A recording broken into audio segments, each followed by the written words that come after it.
2026년 5월 18일 이란과 미국 간의 휴전 협정이 기술적으로는 여전히 유지되고 있으나 미 이락 간의 긴장이 다시 최고조에 달하고 있습니다.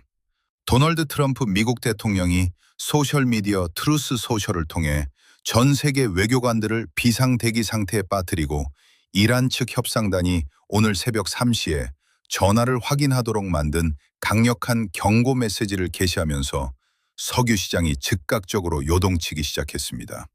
트럼프 대통령은 이란을 향해 시간이 촉박하며 빠르게 움직이지 않으면 아무것도 남지 않을 것이라며 시간의 중요성을 강조했습니다. 이는 단순한 정책 성명이 아니라 양국 간 적대 행위가 재발할 경우 이란 내에서 벌어질 새로운 타격 목표 패키지를 확인한 직후 나온 발언으로 분석됩니다. 최근 보도에 따르면 미국 정부는 이란의 협상 테이블 복귀 여부와 상관없이 새로운 합의를 위한 프레임워크를 이미 전달한 것으로 파악됩니다. 현재 중동 전역에는 단순한 훈련이나 정찰 비행을 넘어 상황을 통제하기 위한 미군 항공기들이 작전을 수행 중이며 그 중심에는 AC-130J 고스트라이더 건십이 있습니다. 이 기종은 불과 며칠 전 아프리카 나이지리아에서 테러 조직 ISIS의 2인자를 제거하는 작전에도 투입된 바 있습니다. 현재 이 시간에도 세 대의 짙은 회색 건십이 페르시아만 연안의 해상 동굴에 숨어있는 이란 혁명수비대의 고속 공격정인 일명 모기 함대를 겨냥해 호르무즈 해협 상공을 야간 비행하고 있습니다. 이는 단순한 순찰이 아니라 워싱턴 지휘부가 휴전 협정 결렬 가능성에 대비해 내린 구체적인 군사적 결정에 따른 것입니다. 전체적인 거시적 맥락을 살펴보면 이번 사태는 지난 2월과 3월 미국과 이스라엘 연합군이 오퍼레이션 에픽 퓨리를 통해 40일 동안 이란의 재래식 군사구조와 방공망 그리고 혁명수비대의 주요 함선 160여 척을 파괴한 이후의 연장선에 있습니다. 이란의 정규 해군력은 치명적인 타격을 입었으나 고속정과 드론보트로 구성된 비대칭 모기 함대는 여전히 건재하며 휴전 기간에도 상선에 대한 공격을 지속해왔습니다. 미국 트럼프 행정부는 현재 국가안보팀과의 회의를 거쳐 이스라엘 베냐민 네타냐후 총리와 이란 갈등을 최우선 의제로 통화했으며 이란이 제안을 개선하지 않을 경우 오퍼레이션 에픽 퓨리 때보다 훨씬 더 강력한 타격이 가해질 것이라는 공식 입장을 매체를 통해 직접 밝혔습니다. 미 중부사령부 역시 행정부의 최종 승인이 떨어지는 즉시 작전에 돌입할 수 있도록 만반의 준비를 갖추고 있습니다. 반면 이란은 지하 요새에서 모바일 발사대를 약 70% 비율로 복구하는 등 휴전 기간을 재충전의 기회로 활용하고 있어 양국의 외교 및 군사적 기류는 완전히 상반된 방향으로 흘러가고 있습니다. 영상이 도움이 되셨다면 구독과 좋아요 부탁드립니다. 미국과 이란이 파키스탄 중재자를 통해 주고받은 14개 항의 합의 각서 협상은 현재 이란의 비대칭 군사 도발과 핵 문제에 대한 입장 차이로 인해 사실상 결렬 위기에 직면해 있습니다. 이란 외무부 대변인 이스마일 바가이는 월요일 오전 미국 측 제안에 대한 공식 답변을 전달했다고 확인했습니다. 그러나 이란 측의 역제안에는 미국의 핵심 요구 조건인 핵 프로그램 관련 내용이 단 한 단어도 포함되지 않은 것으로 밝혀졌습니다. 이란은 핵 프로그램에 대한 협상을 전면 거부하는 대신 호르무즈 해협에 대한 주권 인정, 전쟁 피해 보상, 동결 자산 해제 및 모든 제재 완화를 요구하고 있습니다. 현재 미국은 이란 측에 400kg의 농축 우라늄을 미국으로 인도하고 단 하나의 핵시설만 가동할 것과 피해 보상 요구를 수용하지 않을 것을 명시한 5대 전제 조건을 제시한 상태입니다. 양측은 핵 농축 유예 기간을 두고도 미국은 20년, 이란은 5년을 주장하며 큰 격차를 보이고 있습니다. 외교적 교착 상태 속에서 이란 혁명수비대의 군사 도발은 휴전 기간 중에도 지속되고 있습니다.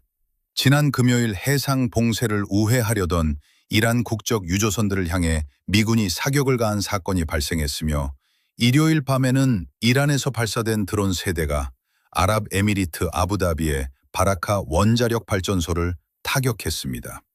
아랍권 유일의 가동 중인 원전인 이 시설에서 발생한 공격으로 드론 2대는 격추되었으나 한 대가 외곽의 전력 발전기에 충돌하는 피해를 입혔습니다. 같은 날 밤 사우디아라비아 정부 역시 이라크 영공을 거쳐 진입한 드론 3대를 요격했다고 공식 발표했습니다. 이러한 행위는 이란 혁명수비대 내부의 강경파들이 민간 협상단에 압박을 가하고 체제가 건재함을 과시하려는 정치적 의도로 해석됩니다. 이란 외무장관은 이슬람 공화국이 강대국에 맞설 수 있는 지역의 핵심 행위자로 자리 잡았으며 결코 굴복하지 않을 것이라는 성명을 발표했습니다.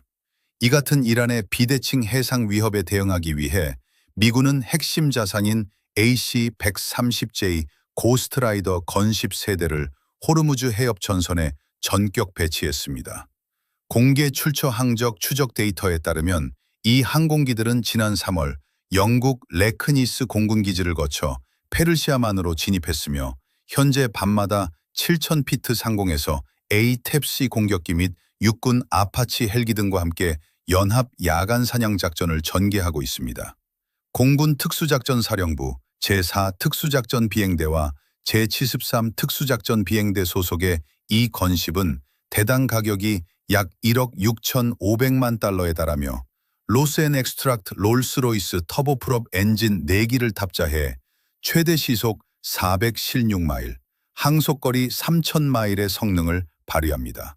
특히 AC-130J 고스트라이더의 정밀 타격 패키지와 무장 능력은 이란의 모기 함대를 무력화하는 데 최적화되어 있습니다. 기체 좌측에 장착된 GAU-23A 30mm 자동기관포는 초당 3.4발의 속도로 전차 파괴용 탄약을 발사하며 그 뒤에 배치된 M102 105mm 곡사포는 33파운드 무게의 발사체를 최소 7마일 밖까지 정밀 사격할 수 있습니다. 왕헉 4mm 포가 발사될 때의 반동으로 기체 전체가 오른쪽으로 3피트가량 흔들릴 정도의 위력을 지니고 있으며 해당 항공기에는 이 탄약만 80발이 적재됩니다. 여기에 더해 날개 파일런에는 AGM 엘빅사 헬파이어 미사일, GBU-39 소형 정밀폭탄, GBU-19B 소형 무장 유도탄 등을 장착하여 해상 표적의 성격에 따라 맞춤형 정밀 타격이 가능합니다. 성능이 검증된 듀얼 전기광학 적외선 센서인 MX-20H와 MX-25 및 레이저 지시기는 2만 피트 상공의 어둠 속에서도 해상의 개별 인원을 식별하고 여러 표적을 동시에 추적할 수 있는 능력을 제공합니다. 미군은 지난 2025년 7월 11일 하와이 인근 해상에서 퇴역한 상륙수송함인 두부크함을 AC-130J의 기관포 사격으로 완전히 침몰시키는 해상 타격 훈련을 성공적으로 완수했으며 당시 작전을 수행한 숙련된 승무원들이 현재 호르무즈 해협에 야간 순찰 임무에 그대로 투입되어 실전 태세를 유지하고 있습니다. 미국 국방부는 이번 사태에 대응하여 군사적 준비 태세를 고도화하는 동시에 글로벌 안보 위기에 대응하기 위한 공급망 확보와 첨단 기술 도입에 속도를 내고 있습니다. 미군 군사정보당국은 첨단 무기 체계의 핵심 원자재인 텅스텐 공급망의 상당 부분을 중국이 통제하고 있다는 점에 주목하고 F-35 전투기의 철갑탄, 제트 엔진 터빈 블레이드, 미사일 유도 시스템 생산에 필수적인 이 자원의 독점 상태를 탈피하기 위해 움직이기 시작했습니다. 워싱턴 지휘부는 미국 내 자체 생산을 재개하기 위해 전쟁부에 1,000만 달러에 가까운 자금을 투입했으며 트럼프 대통령은 최근 120억 달러 규모의 핵심 광물 비축 계획인 프로젝트 볼트에 서명했습니다.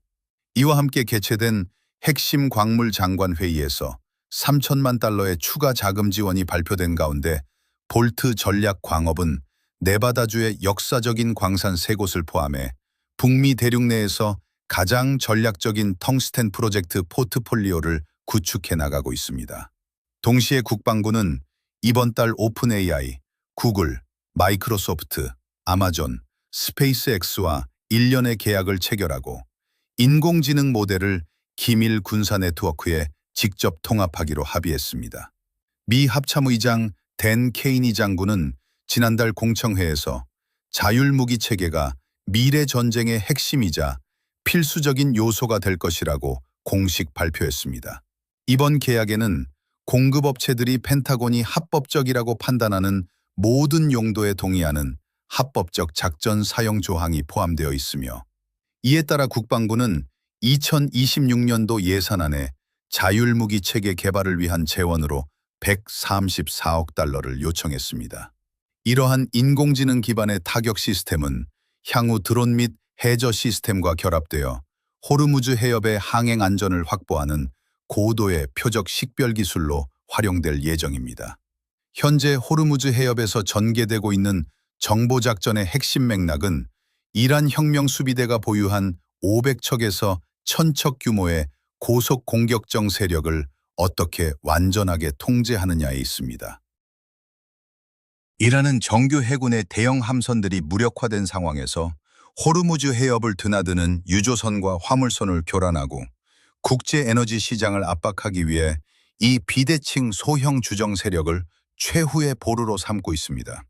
이란의 고속정들은 탄소 섬유로 제작된 카타마란 구조의 헤이달 110호 등 최고 시속 110노트에 달하는 기동성을 갖추고 있으며, 해수면 수준의 낮은 프로필과 유리섬유 선체 특성상 레이더 탐지가 매우 어렵습니다. 이 때문에 민간 선박이 밀집한 좁은 해협에서 이들이 기습 공격을 감행할 경우 방어 측의 대응 시간은 단 몇 분으로 제한됩니다. 또한 이란은 사람이 탑승하지 않고 해안이나 타 선선에서 원격 제어할 수 있는 12m 미만 크기의 무인 수상정 유도 기술을 지속적으로 혁신해 왔습니다.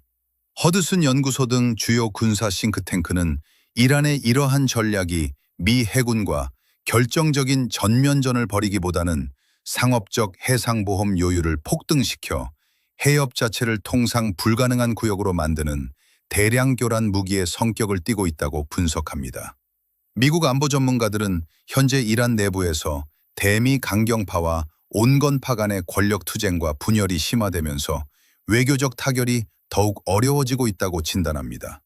미국이 호르무즈 해협에서 작전 압박을 강하게 가할수록 이란 내부의 강경파들이 득세하여 협상 테이블에서 목소리를 높이고 도발을 감행하는 악순환이 반복되고 있습니다. 현재 미국 행정부는 이번 협상이 최종적으로 결렬될 경우 이란에 대한 전면적인 해상 봉쇄를 복원하거나 오퍼레이션 에픽 퓨리를 능가하는 고강도의 전면적 군사 행동을 재개할 것임을 명확히 규정했습니다. 작전이 재개되면 AC-130J 고스트라이더 건십은 야간마다 해협 상공을 선회하며 상선에 접근하는 고속정 세력을 철저하게 경멸하는 임무의 선봉에 서게 됩니다. 이는 단순한 해상 전투가 아니라 이란의 모기 함대 전략이 가져오는 경제적 왜곡과 글로벌 에너지 위기 가능성을 원천 차단하기 위한 장기적이고 지속적인 소모전의 형태를 띠 것입니다. 현 국제 정세와 군사적 배치에 대한 정밀한 분석이 유익하셨다면 구독과 알림 설정